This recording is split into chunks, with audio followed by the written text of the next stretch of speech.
Hello friends, स्वागत है आपका आपके अपने चैनल एचएससी स्टडी गाइड में। आज इस वीडियो में हम बात करने वाले हैं वर्क परमिट के बारे में। साथ ही में हम देखने वाले हैं कि ये वर्क परमिट के कितने टाइप्स होते हैं। फिर उसके बाद हम देखने वाले हैं कि इसकी वैलिडिटी कितनी होती है। तो चलिए शुरू करते हैं। तो सबसे पहले देखते हैं कि वर्क परमिट यानी कि होता क्या है। वर्क परमिट ये एक रिटन रिकॉर्ड होता है जो ऑथराइज पर्सन्स की तरफ से इशू किया जाता है।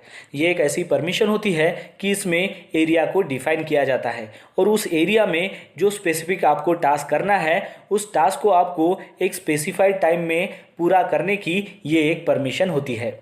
तो आपको समझ में आ गया होगा कि वर्क परमिट यानी कि क्या होता है। मतलब जब तक आपके पास वर्क परमिट नहीं है तब तक आप कोई भी काम नहीं कर सकते हो।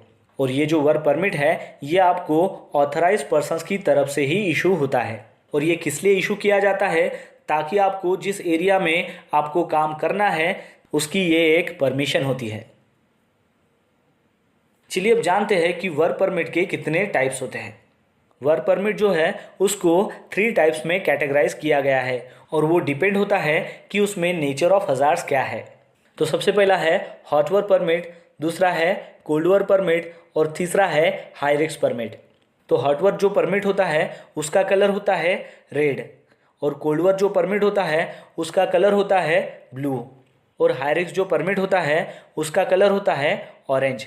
तो आप इजीली इस कलर से पहचान सकते हो कि यह परमिट कौन सा है। तो चलिए अब जानते हैं कि हॉट वर्क परमिट में कौन सी एक्टिविटी इन्वॉल्व होती है। तो हॉट वर्क परमिट में ऐसी एक्टिविटी इन्वॉल्व है कि जिसमें इग्निशन ऑफ सोर्स हो। एग्जाम्पल है कि वेल्डिंग एक्टिविटी हो, कटिंग एक्टिविटी हो, ग्राइंडिंग एक्टिविटी हो, एक्सेट्रा। तो ये जो सारी एक्टिविटी है ये हॉट वर्क परमिट के अंदर आती है।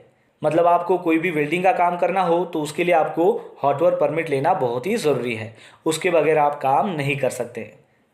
चलिए अब जानते हैं कि कोल्ड वर्क परमिट जो है उसमें कौन सी एक्टिविटी इन्वॉल्व होती है।